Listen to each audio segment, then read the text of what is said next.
Students, welcome to Galaxy coaching institute.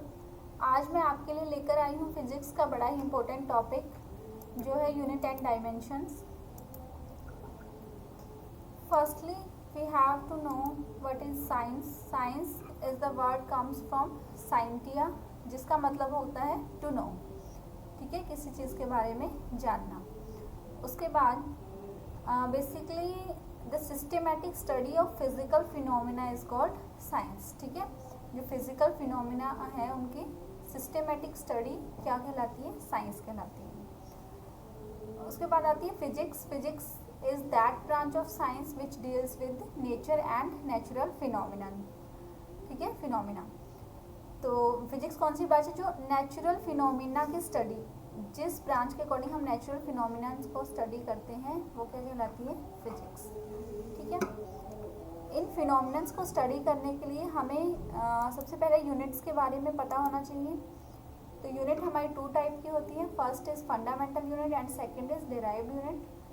Fundamental unit कौन कौन सी हो जाएंगी? मास, लेंथ, टाइम एक्सेट्रा। एंड और डिराइव्ड यूनिट कौन सी होंगी? जिन्हें हम फंडामेंटल यूनिट्स के थ्रू डिराइव करेंगे। ठीक है, units of all other quantities which can be obtained from fundamental units are called derived unit। ठीक है, एग्जाम्पल क्या हो गया इसके? Area, velocity, force etcetera. ठीक है, और भी बहुत सारे होते हैं इसके। उसके बाद सिस्टम ऑफ यूनिट्स। बेसिकली तीन सिस्टम ऑफ यूनिट होते हैं हमारे पास। First is CGS, second FPS and third is MKS। CGS system में क्या? CGS में हम लेंथ को सेंटीमीटर में मेज़र करते हैं, मास को ग्राम में, टाइम को सेकेंड में। और इन FPS system length is in foot, mass is in pound and time is in second. उसके बाद होता है MKS सिस्टम। लेंथ को हम मीटर में मेज़र करते हैं, मास को किलोग्राम में और टाइम को सेकेंड में। ठीक है, देन SI सिस्टम में हमारे पास 7 फंडामेंटल यूनिट्स होती हैं और 2 सप्लीमेंट्री यूनिट्स होती हैं। फंडामेंटल यूनिट्स कौन सी होंगी? Unit of length, mass, unit of time, unit of electric current और थर्मोडाइनमिक टेम्परेचर, ल्यूमिनस इंटेंसिटी और क्वांटिटी। इनके लिए जो यूनिट्स होंगी वो कौन सी होती है? Fundamental units. ठीक है, लेंथ की यूनिट क्या? मीटर, मास की किलोग्राम, टाइम के लिए सेकेंड, इलेक्ट्रिक करंट के लिए एम्पियर और यहाँ पे थर्मोडायनेमिकल टेम्परेचर के लिए क्या हो जाएगी? केल्विन, ल्यूमिनस इंटेंसिटी के लिए कैंडेला और unit of quantity is mole. और उसके बाद दो होती हैं सप्लीमेंट्री यूनिट्स, एक रेडियन और दूसरी स्टेरेडियन। रेडियन होती है प्लेन एंगल के लिए और स्टेरेडियन होती है सॉलिड एंगल को मेजर करने के लिए। उसके बाद आती है हमारी डिराइव्ड यूनिट्स। डिराइव्ड यूनिट कौन कौन सी होंगे? जो हम फंडामेंटल यूनिट के थ्रू डिराइव करते हैं उन्हें बोलते हैं डिराइव्ड यूनिट। ठीक है, जैसे एरिया। एरिया अगर हम ले रहे हैं कि स्क्वायर का एरिया क्या होता है? लेंथ का स्क्वायर। ठीक है, एल स्क्वायर। तो यहाँ पे यूनिट क्या हो जाएगी? Metre, metre square. ये क्या होगी? डिराइव्ड यूनिट होगी एरिया के लिए। फिर वॉल्यूम के लिए मीटर क्यूब हो जाएगी। डेंसिटी, डेंसिटी किसके इक्वल होता है? मास ओवर वॉल्यूम। ठीक है, मास ओवर वॉल्यूम। तो मास के लिए कौन सी यूनिट होती है? किलोग्राम। और वॉल्यूम के लिए मीटर क्यूब। तो डेंसिटी की यूनिट क्या हो जाएगी? किलोग्राम पर मीटर क्यूब। ठीक है, उसके बाद आ जाते हैं इम्पोर्टेंट कन्वर्जन्स। 1 किलोमीटर को अगर हम मीटर में बदलेंगे तो किसके बराबर हो जाता है? 10⁻³ मीटर्स, यानी 1000 मीटर के इक्वल। 1 मीटर डेसीमीटर में 10 डेसीमीटर के और 100 सेंटीमीटर के इक्वल होगा। मिलीमीटर 1000 मिलीमीटर के इक्वल होगा। ऐसे ही अगर 1 मैट्रिक टन किसके इक्वल हो जाएगा? 10 क्विंटल्स के इक्वल। 1 क्विंटल 100 किलोग्राम के इक्वल। और 1 किलोग्राम किसके इक्वल होता है? 1000 ग्राम्स के, 10 डेसीग्राम और 100 सेंटीग्राम्स के इक्वल होता है और 1000 मिलीग्राम्स के इक्वल। ठीक है, उसके बाद हम इसको थोड़ा सा डिराइव करके देखते हैं कि अगर 1 सेंटीमीटर कितने मिलीमीटर के इक्वल हो जाएगा? ठीक है, मिलीमीटर। मिलीमीटर के इक्वल होगा। तो यहाँ पर देखो 1 सेंटी कितना होता है 100, तो इसको मैं 1/100 लिख लूँ। ठीक है, चेंज किस में करना है मिलीमीटर में, तो उसके लिए मैंने 1000 से मल्टीप्लाई किया और 1000 से ही डिवाइड कर लिया। ठीक है, तो यहाँ पर देखो ये इधर कट हो गया और यहाँ कितना बचा 10, और इसको मैंने क्या लिख दिया मिली। ठीक है, अब मीटर तो हो गई, तो 1 सेंटीमीटर किसके इक्वल हुआ 10 मिलीमीटर। क्लियर। उसके बाद इम्पोर्टेंट प्रीफिक्स। प्रीफिक्स कौन कौन ये मतलब याद करने का होता है बस कि गीगा किसके इक्वल, तो मेगा किसके इक्वल होता है। गीगा हो जाएगा 10⁹, मेगा 6, किलो 3। ठीक है, ऐसे फिर नैनो, नैनो माइक्रो, माइक्रो किसके इक्वल होता है 10⁻⁻6 के इक्वल, और नैनो होता है -9 के इक्वल। इस चीज़ को आप लर्न कर लोगे। ठीक है, ये आपके न्यूमेरिकल्स में हेल्प करते हैं। उसके बाद आता है concept of length. Basically length क्या होता है, it is the extend of separation. ठीक है, किन्हीं भी दो ऑब्जेक्ट्स के बीच में जो डिस्टेंस होता है उसको क्या कहते हैं लेंथ कहते हैं। Just that is distance between 2 points in space. ठीक है, तो ये हमारे 2 टाइप्स के होते हैं, मैक्रोजम और माइक्रोजम। मैक्रोजम किसके लिए होता है objects of very large size, and microcosm objects of very small size. ठीक है, मैक्रोजम में आप एग्जांपल क्या हो जाएंगे अर्थ, सन, स्टार। ठीक है, जो हेवनली बॉडीज होती है उनको कौन सी कैटेगरी में रखा जाता है मैक्रोजम, और माइक्रोजम में रखा जाता है डस्ट, ग्रेन, इलेक्ट्रॉन, बैक्टीरिया वगैरह को माइक्रोजम में रखा जाता है। उसके बाद मैक्रोजम को मेजर करने के लिए किन यूनिट्स का यूज होता है। First one is astronomical unit. ठीक है, astronomical unit it is the average distance from earth to sun. ठीक है, अर्थ से सन का मैक्सिमम डिस्टेंस होता है, एवरेज डिस्टेंस होता है एस्ट्रोनॉमिकल यूनिट। 1 एस्ट्रोनॉमिकल यूनिट किसके बराबर हो जाता है 1.496 × 10⁻11 मीटर के इक्वल। और 1 लाइट ईयर किसके इक्वल होगा, it is the distance travelled by light in 1 year. ठीक है, एक साल में लाइट कितना डिस्टेंस ट्रेवल करती है वो होता है 1 light year, that is equal to 9.46 × 10⁻15 metre. Then third is parsec. Parsec, it is the distance at which a star would have a parallax of 1 second of arc. ठीक है, एक star एक arc को मतलब 1 सेकंड में एक arc का कितना डिस्टेंस ट्रेवल करता है वो होता है पार्सेक। ठीक है, ये लाइट ईयर की फॉर्म में किसके इक्वल हो जाएगा 1 parsec is equal to 3.26 light year और 3.08 × 10⁻16 मीटर्स के इक्वल होगा। ठीक है, ये किसके लिए यूज़ होता है डिस्टेंस ऑफ स्टार्स के बीच का डिस्टेंस है उसको मेजर करने के लिए पार्सेक को यूज़ किया जाता है। इसके लिए सीधा ही क्वेश्चन बनता है आपके पास कि parsec is the unit of, किसकी यूनिट है पार्सेक, अभी हमने पढ़ा डिस्टेंस की। ठीक है, डिस्टेंस किसके बीच में स्टार्स के बीच में डिस्टेंस होता है उसके। सो स्टूडेंट्स, अगर आपको वीडियो पसंद आ रही हो तो इसे लाइक और शेयर करें ताकि हम आपके लिए और अच्छी वीडियो लेकर आएँ। उसके बाद माइक्रोजम मेजरमेंट ये हमने पढ़े थे अभी। माइक्रोजम में क्या हो जाएगा, बहुत छोटे जो पार्टिकल्स होते हैं उनके बीच का जो डिस्टेंस है उसको मेज़र करते हैं। तो उसके लिए जो यूनिट्स होती है वो कौन सी होगी माइक्रोन और एंगस्ट्रॉम।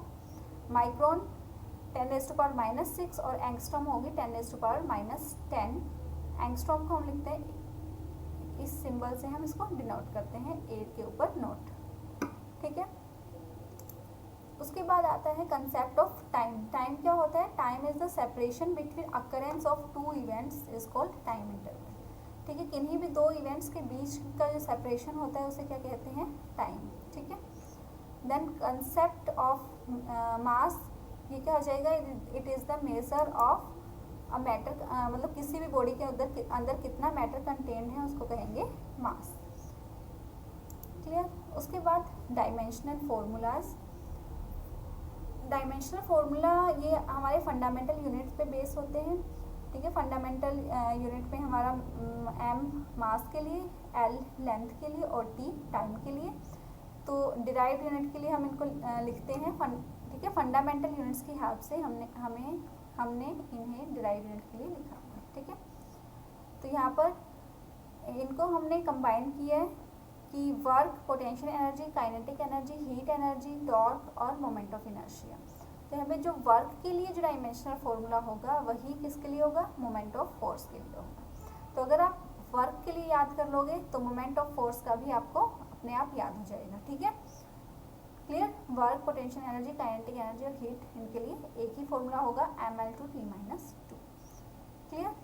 ऐसे ही एंगुलर मोमेंटम या प्लैंक्स कांस्टेंट के लिए भी से एक ही फॉर्मूला होगा। तो आप किसी एक का याद कर लो, बाकी उसके साथ वाले हैं उनका आपको अपने आप याद हो जाएगा।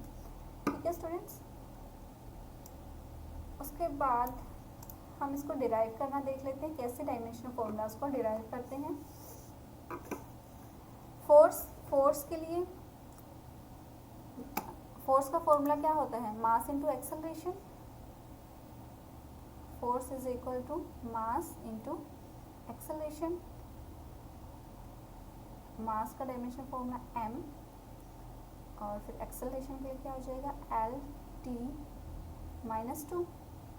ठीक है, एक्सेलरेशन क्या होता है, एक्सेलरेशन होता है distance over velocity over time. ठीक है, और वेलोसिटी क्या होता है, वेलोसिटी होता है डिस्टेंस ओवर टाइम। ठीक है, तो वेलोसिटी के लिए जो डायमेंशनल फॉर्मूला होता है वो होता है L/t-1 और यहाँ पे t-1। एक्सेलरेशन के लिए क्या हो जाएगा, L/t-2। ठीक है, तो यहाँ पे फिर फोर्स के लिए क्या बन गया, ml/t-2। ठीक है, ml/t-2। ठीक है, यहाँ पर ठीक है, क्लियर। उसके बाद नेक्स्ट फॉर वर्क क्या होता है, फोर्स इनटू डिस्प्लेसमेंट। वैसे हम डिराइव कर चुके हैं पीछे कि फोर्स का क्या होता है, फोर्स का फॉर्मूला क्या हो गया, work is equal to, force का डायमेंशनल फॉर्मूला हमने क्या निकाला, ml/t-2। ठीक है, ml/t-2। तो हम यहाँ पे डायरेक्ट पुट कर लेते हैं उसको, यहाँ पे हो गया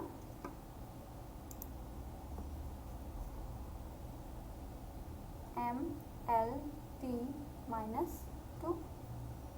ठीक है, तो डिस्टेंस के लिए क्या हो गया, L, यहाँ से क्या निकला फिर ml/2t-2।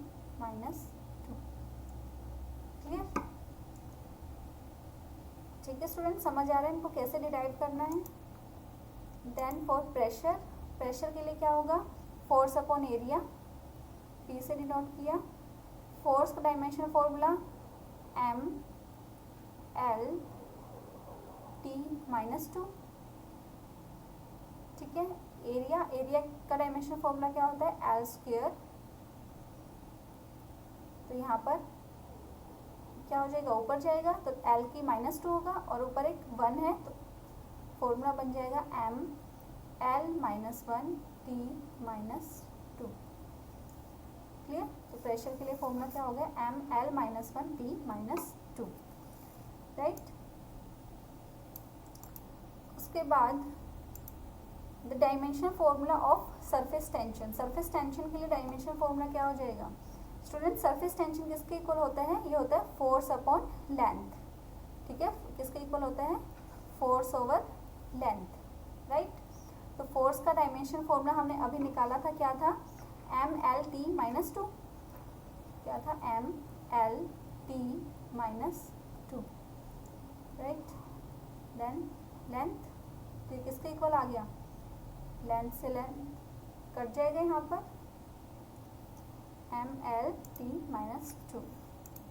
ठीक है, फोर्स के लिए ml/t-2 था, तो यहाँ पर L से L कट गया, तो सरफेस टेंशन के लिए क्या आ गया, m/t-2। m/t-2। ठीक है, m/t-2। ठीक है, sorry t-2 not m, t-2। यहाँ पे L क्या होगा, 0 होगा।